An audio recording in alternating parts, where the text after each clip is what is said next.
We're happy to be out here today. It's been my first event. It's nice to get out of the house, and luckily the weather cooperated with us and so forth. So housekeeping, as you guys know, there's a porta potty out back. The majority of the event today will be outside in the field, and we're going to listen to Eric and all the cool things that he's doing. I'm going to, the agenda, and if you saw the flyer, it had Secretary of Agriculture Mike Nag here to kind of welcome and kick things off. Unfortunately, he was not able to make it. President Trump is in Cedar Rapids today, so he is meeting with them probably right now or just real recently here. So luckily, we do have a state representative in this district, Andy McKean. I'm going to turn it over to Andy and let him welcome.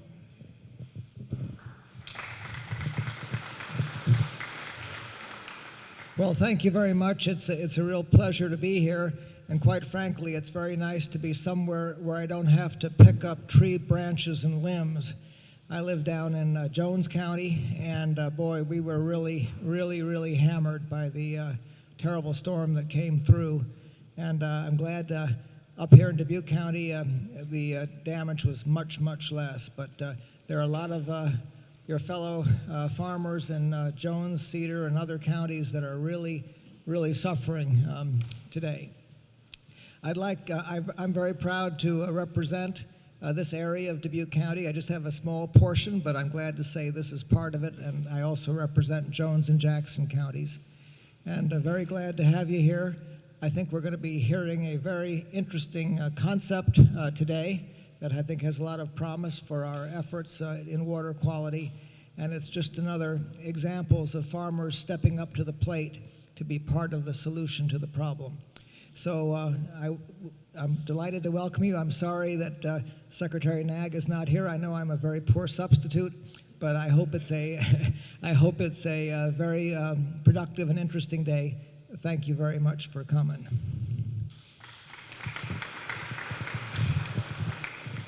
It's now my pleasure to introduce our state senator.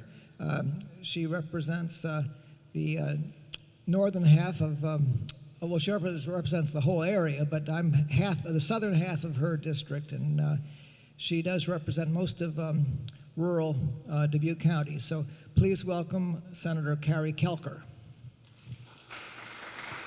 Thank you, Andy.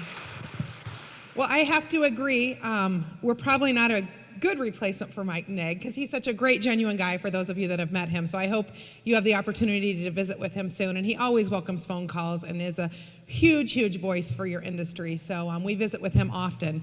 But as Andy alluded to, my name is Carrie Kelker, and I'm the senator for Dubuque, Jackson, and Jones County. And it's a beautiful day. I thank you for the invitation, and it's great to be out here. But thank you for all that you do. I've been in Cedar Rapids the past 3 days. Actually, they let me run a chainsaw for the past 2, if you believe it or not.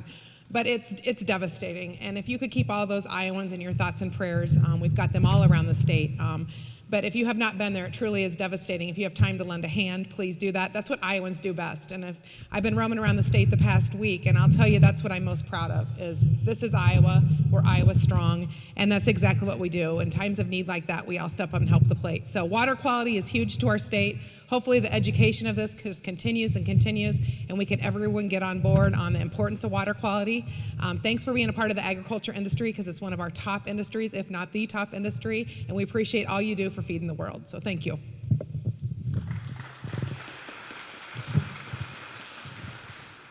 Awesome. Thank you both for filling in. That was great.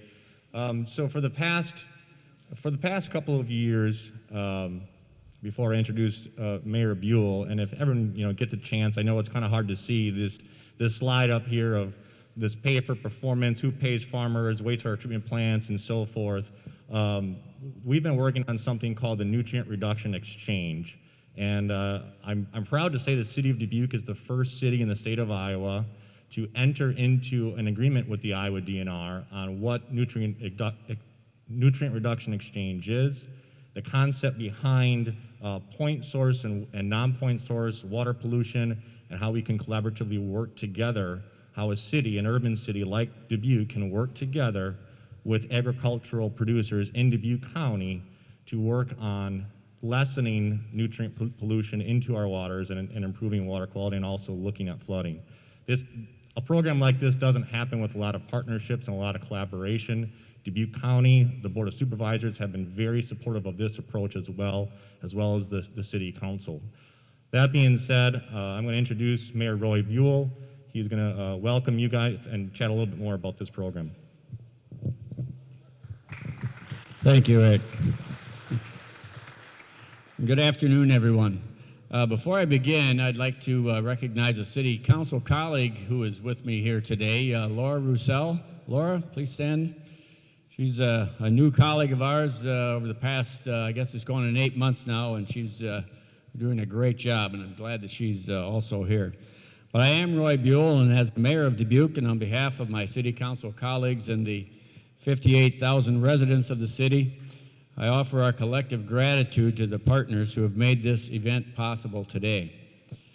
First, our appreciation to Eric Miller, who is graciously hosting this field day along with the Iowa corn growers. Thank you to the partners from Dubuque County, represented today by the chair of the County Board of Supervisors, Dave Baker, who's in the back there by Laura, as well as the Dubuque County Conservation Commission. And from the state of Iowa, we welcome staff from the Department of Natural Resources. Today we're here at Eric Miller's farm for the Corn Growers Field Day to learn. We all value clean water and the conservation practices that move us in the direction of reducing nitrogen and phosphorus runoff, which, in turn, will preserve Iowa's valuable topsoil and help prevent flooding. The City of Dubuque and Dubuque County will be working together in the years ahead to seek funding for our rural partners and ag stakeholders in Dubuque County to advance the implementation of conservation practices and achieve our mutual goals of improved water quality and land conservation. This is the first pilot of its kind in the state of Iowa, and we're very much looking forward to working with all of you. You know, Dubuque is considered one of the most sustainable communities, not only in the state of Iowa, but in the country for its size, and so this was a natural for us to be a partner in a first nutrient trading effort of this type in the state of Iowa. And we're really looking forward to some great progress, some great best practices, not only from the rural community, but from what we can do as a city so that we can reduce the nutrients that are flowing into our fresh waters in this state. So thank you all, and I'll turn it back over to Eric. Thank you, Mayor BUOL. So like I said, the process of developing this program, it took a few years. It took a lot of collaboration. Our next speaker I'm going to bring up is from the Iowa Department of Natural Resources, Adam SCHNEIDERS, who's been fantastic to work with through this process. We went back and forth on the MOU and contracts and whatnot, but honestly, I don't know if it would have happened if it wasn't for Adam and the flexibility and the willingness to take an approach like this. I'll turn it over to Adam here. Thanks, Eric. I just wanted to say how pleased I am to be here for multiple reasons. One being, I've been in my home working on a Zoom screen since St. Patrick's Day, and to sort of have real people without audio delays. I can't believe people haven't figured that out yet, but those audio delays are driving me crazy. So just from an interactive standpoint, I'm really happy to be here and happy to partner with the City of Dubuque on this innovative type of approach. And so kind of a little bit about the DNR's role in this. We serve in this function as far as regulating wastewater treatment in the state of Iowa. So cities with wastewater plants, industries with wastewater plants, they need a permit. Hello? Okay. They need a permit to discharge into our waters to make sure that the water going back into the environment is fishable and swimmable so you can fish and recreate safely on the water. And so there's a permitting process for that. And it can be pretty cold-blooded type of regulatory scheme to achieve that, and Dubuque has a long history of meeting these goals under the Clean Water Act. One of the things when we were crafting the nutrient reduction strategy, DNR's role was to work with the point source community, the industries, and the cities to help do their part within the strategy. And Iowa's a little bit unique, having a huge landmass of 36 million acres and 3 million people, so that the contribution of nutrients into the environment is more on the non-point source landscape and smaller for our cities and industries, whereas you compare to an East Coast state like New Jersey, for example, you'll get more of that 50-50 split for nitrogen and phosphorus going in the environment.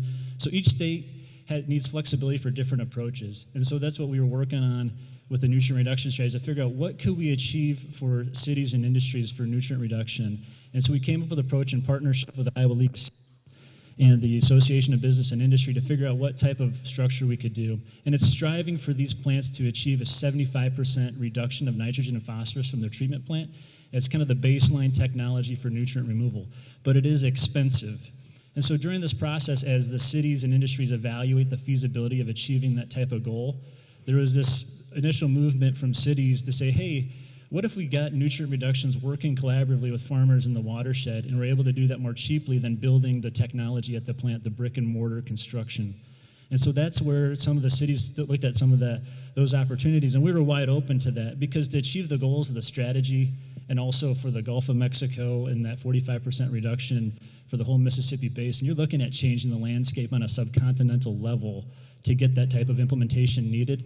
So anything that we can do as a core implementation group with the Department of Ag and Iowa State University to get more things done more quickly, we were wide open to that. And so while we didn't have a policy structure for these investments from cities, we didn't want to get in the way of it trying to craft rules and things like that. And so at the same time, cities wanted some assurance that if they were to engage in these things, that the DNR would honor those investments and those nutrient reductions that would come from those practices. And so that's where this MOU comes into play, where we sign and say, yes, if you do these things, we will credit those towards your obligations in your NPDES permit. And so that the MOU was signed, I think, back in April, a long time in the making. And now Dubuque's beginning to plan to figure out how they can begin to make those investments in the watershed locally to get those nutrient reductions. But what's neat about the leadership here in Dubuque is that they're not doing this because they have to. This is still voluntary under our permitting approach. They're not being forced to do this. They're voluntarily doing it. And I think there's other things besides just water quality that you're looking at for nutrient reduction, but you're also looking at source water protection for the drinking water supply for the nearby communities. You're also seeing flood resiliency, because a lot of these practices can slow that water down too. So you're seeing a lot of these wins from all these different aspects, which makes it that's why I think there's a lot of interest in cities to make these types of investments, because you have all these wins. And then also farmers can win by some of the benefits of these practices on the farm. So that's what we're excited. We want to try to create that space and create those opportunities for this to happen. And through Dubuque's leadership, we've seen other cities trying to follow that same path. I know the city of Cedar Rapids has submitted an MOU to the department to follow a very similar path as Dubuque, and also the city of Ames is looking at this as well. We're also getting more interest from other communities too. So happy to be a part of this. We're excited to see what's to come as this gets implemented, and happy to partner and try to leverage these partnerships, this ag-urban collaboration, to get more done more quickly to help achieve our water quality goals that we have as a state. So with that,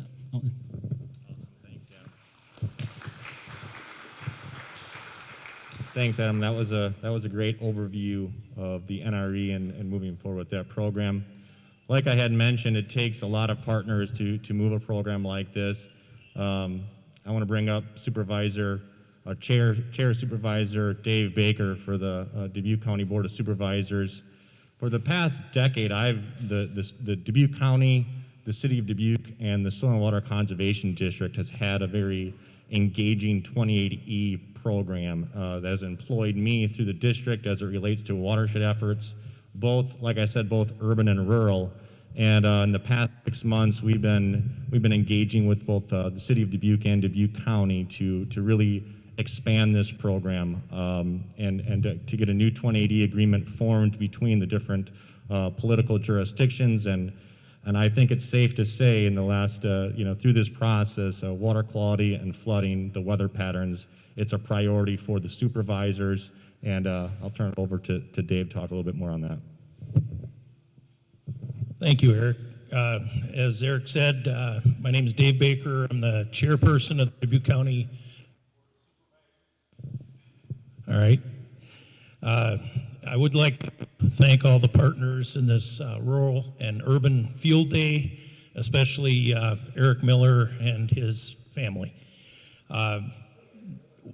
What we have, our initiatives include water quality and flooding, as we know, continue to be a priority for Dubuque County.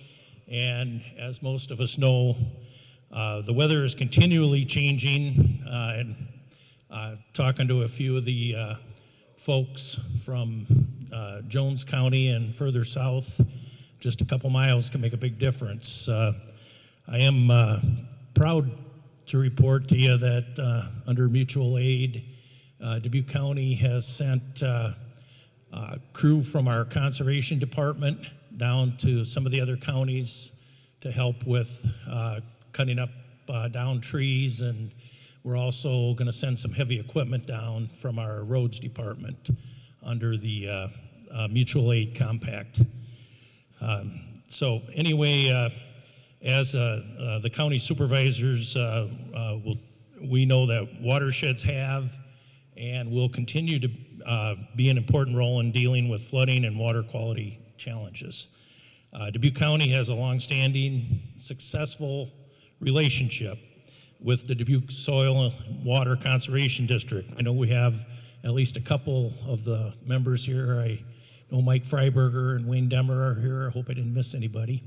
But talking to those folks and other farmers, I see my friend Jeff Pape here,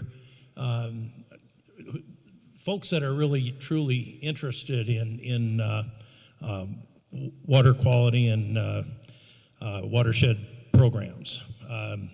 This new program will include hiring a new conservation agronomist that will assist farmers on a one-on-one basis. And as I told some of the folks I was talking to, we didn't develop this program to tell you all what we want you to do. This is going to be a farmer-led initiative. So I know a lot of times, the government's coming up with a big plan again. Well, this is going to be farmer-led, and we're excited about this. So in this partnership, we will be developing a new performance-based conservation approach that'll be providing funds for farmers and as it relates to conservation approaches and practices.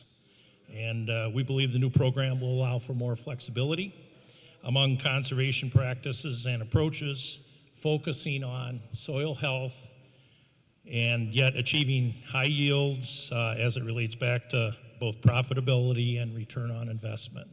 So this is new, a new program. It's getting a lot of attention.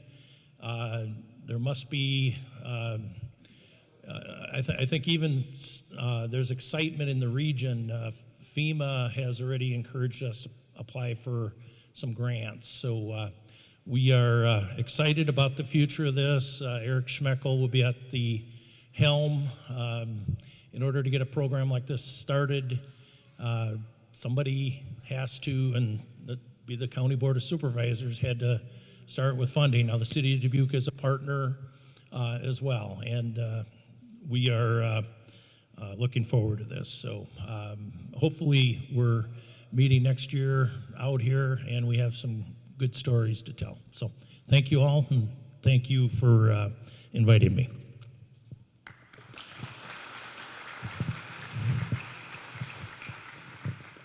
Thank you, Dave. Thank you, Supervisor Baker.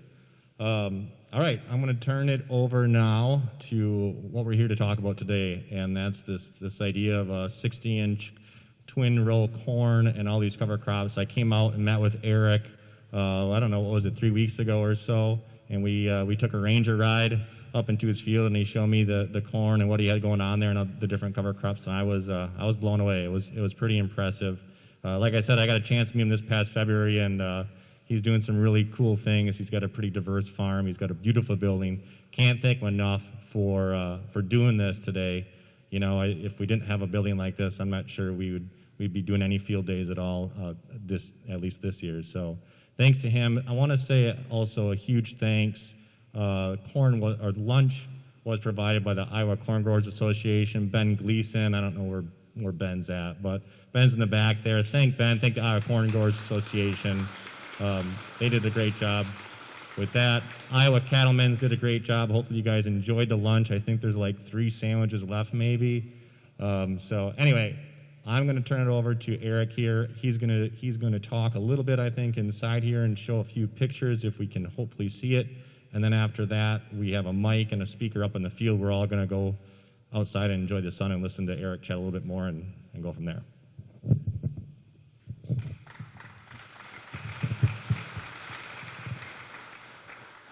Hey everybody, I'm Eric Miller.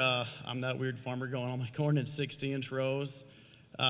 This event really turned into something a lot bigger than I expected, so it's great to see the support of a lot of farmers that are interested in trying something different, stepping out of their comfort zone.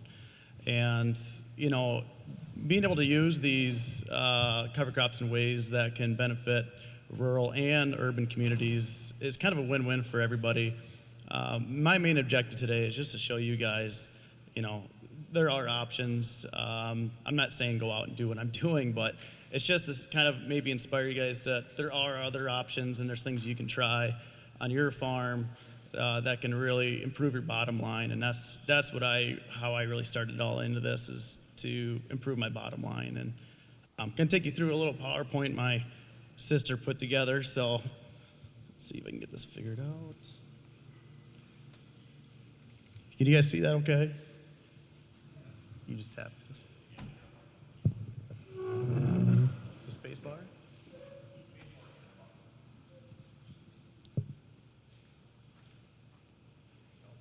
Okay. I guess first thing I want to talk about is, it's obviously in everybody's mind what happened a week ago. A lot of farmers woke up to absolute devastation. I still can't wrap my head around what happened.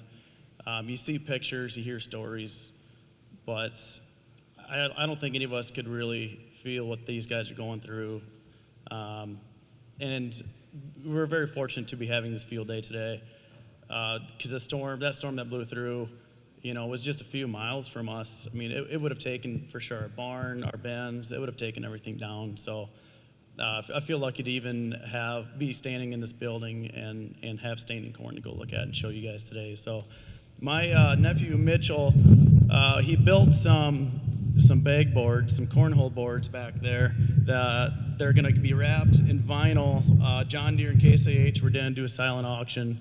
So please, before we leave, if you guys are interested, stop by, throw a bid on them. And we'll get them wrapped and delivered to you once they're finished. But I figured it's the least we can do for you guys together.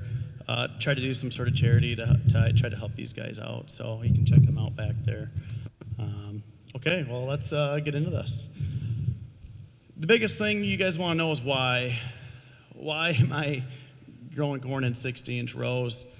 I guess to go back about 3 years ago, my sister was a big advocate for cover crops. I kept shaking my head and saying, well, why? You know, it's going to rob moisture, it's going to rob nutrients. You're crazy, you know.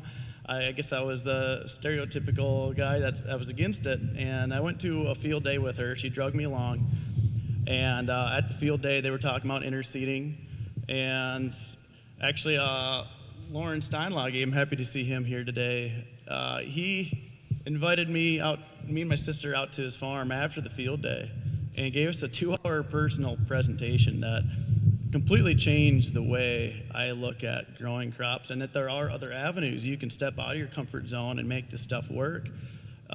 You know, there's definitely challenges. It's not something that's easy to do, but once you make it work in your farm, it's definitely going to improve your return on investment.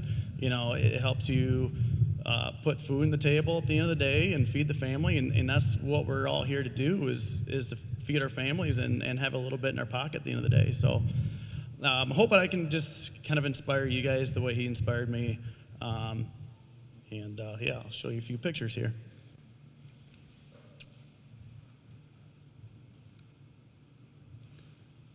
So this was back in 2018. I tried interseeding into some 30-inch corn. I actually did 70 acres.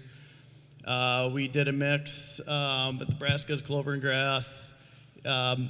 Pretty much all the brassicas and clover shaded out. I had a pretty good stand of corn that created a lot of shade. And the annual grass did do pretty well. It had probably a 70% survival rate before going into winter. But that wasn't enough for me. I guess I wanted more out of my cover crops, and that's kind of when I started looking at at different avenues of how do I get more sunlight down there. And then Lauren, I was working with Bob Recker on doing the wide row corn and a lot of other guys, and they're putting out the data that gave me the confidence to try it, showing you can maintain yields with wider row corn. So I decided, I got to see this for myself. Let's give it a whirl. So I tried, took my planter and tried it myself. Now this is on the 30-inch interseeded corn. I was seeing a big change, big fluctuation in temperatures in the soil on the hottest days of the summer. Where that cover crop was growing, I mean, it was all 10 to 15 degrees on average cooler where that cover crop was. And, I think that was really helping, the life in the soil, keep it alive so it doesn't get burned up is such a big advantage. You guys probably can't see that very well, but that's in the fall after harvest. There's a pretty nice stand of it. This was last summer. We had, I had two different mixes out there. One was a 5-way mix, the other was a 7-way mix. The picture on the left was the two that were overlapped. That's what kind of, I had the best stand where I had more species.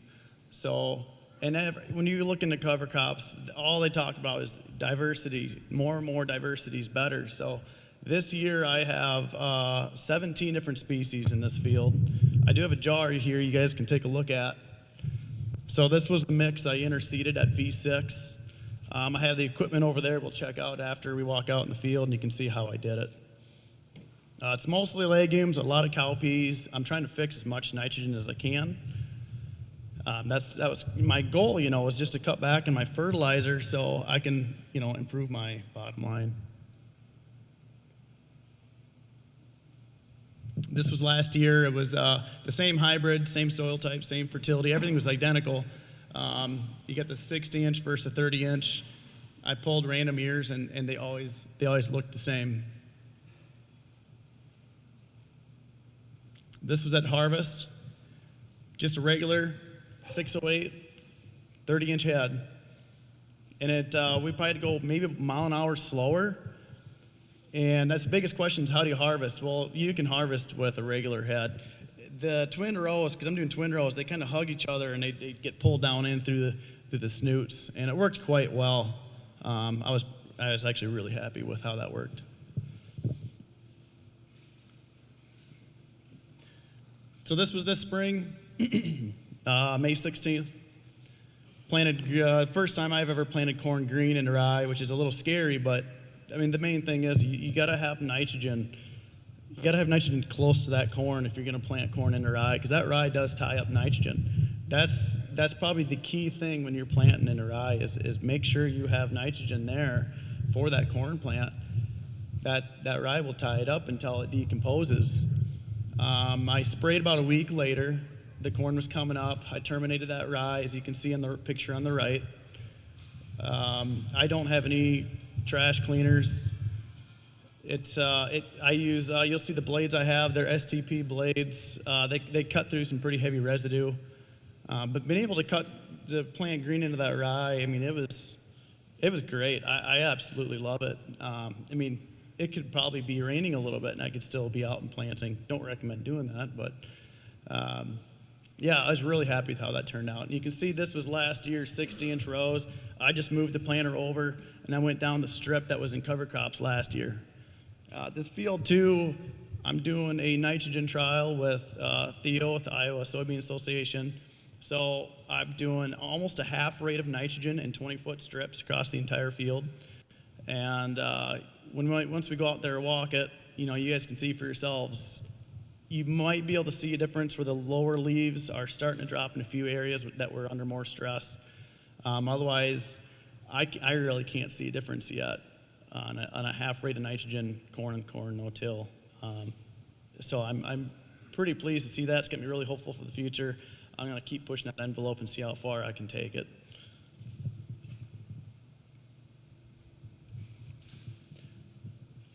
So this is a pretty cool picture. that was how the fertilizer was placed. I used just John Deere no-till disc openers on the front of the planter, put that between my twin rows, and you can see it was 4 inches from the seed. This picture on the left, you know, the biggest challenge when you start doing these wide rows, you're going to open up, you're obviously going to open up an avenue for weeds. And the way I'm controlling them is reduce your disturbance, ban your fertilizer. That's what weeds want. You can see where the corn shut off where my Ranger's parked, but you can see where the fertilizer kept running out on the planter before I picked it up. And that's all water hemp, and it followed exactly where I disturbed the soil and placed the fertilizer. So if you can reduce your disturbance and ban that fertilizer, you're going to get a lot better weed control. So that's kind of one of the key points I want to point out.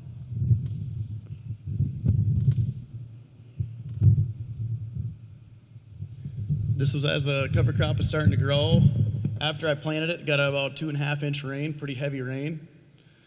There was a few spots that it did wash out in real steep hills where my drill's a little too aggressive. So I'm going to try to come up with a different kind of drill that will do a little bit less disturbance. I'm even thinking about trying a little bit of hydroseeding instead of using a drill.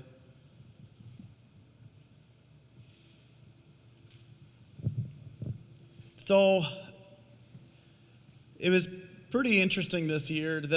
You guys will notice this. I want to point this out. When we do walk the fields, there are obviously the 18th species is going to be water hemp. This is something we all face. I grew non-GMO crops for 7 years, and so we developed quite the seed bank of weeds, and we eventually got away from the non-GMO because herbicides were just getting really expensive. And then now, you know, looking at a different way to control these weeds naturally is with diversity and actually getting nature to work for you. Having all these cover crops, it really will boost the diversity in the soil and your microbes, and then, you know, it's going to help your cash crop build nutrient density.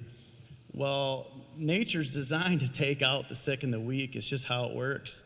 And so if you have plants like on the left, you'll see the water hemp in the whole field. I mean, it just looks sick and nasty. And I've found several plants where these worms are eating the inside of the water hemp plant, and you'll find them when they're wilting and falling over, and you open up the stem and the worms are eating them from the inside out. And they're going to go after the plant, you know, that's the easily digestible. And you can see on the right, there's liquid carbon, you know, exudates coming out of the brace roots of that corn plant. That's what's feeding your microbes, and that's what I'm trying to do is really build my micropopulation.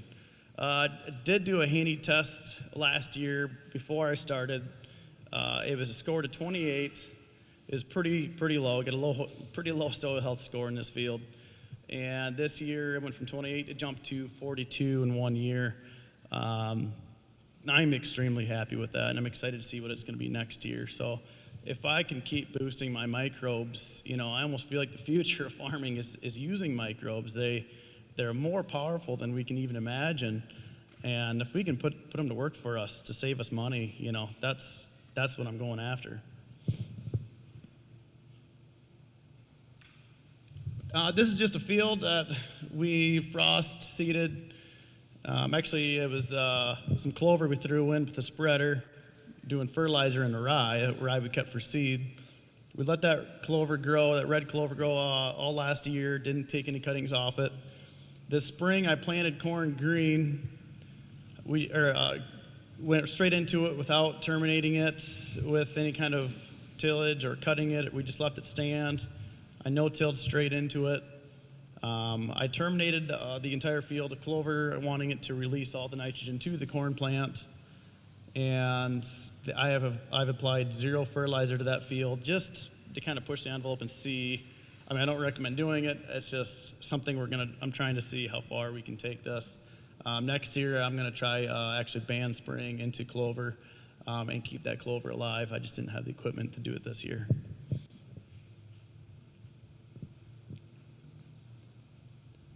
This is the mix. I'll leave this up here for you guys if you guys want to see it, but this is the mix that's in this field that we're going to go look at. There's a lot of diversity in there. I'm pretty happy with it. My favorite one is cowpeas. Cowpeas seems to do the best. And I really like sun hemp. Sun hemp has been doing a good job of even during silk, the Japanese beetles, they seem like they preferred the sun hemp over the silks. And they'd just be covered, that sun hemp would be covered top to bottom with Japanese beetles. So, and it kept them off my corn, so I'm going to keep that in my mix for sure. And that's it. We'll go check out some socially distanced corn, and I'll show you guys the equipment.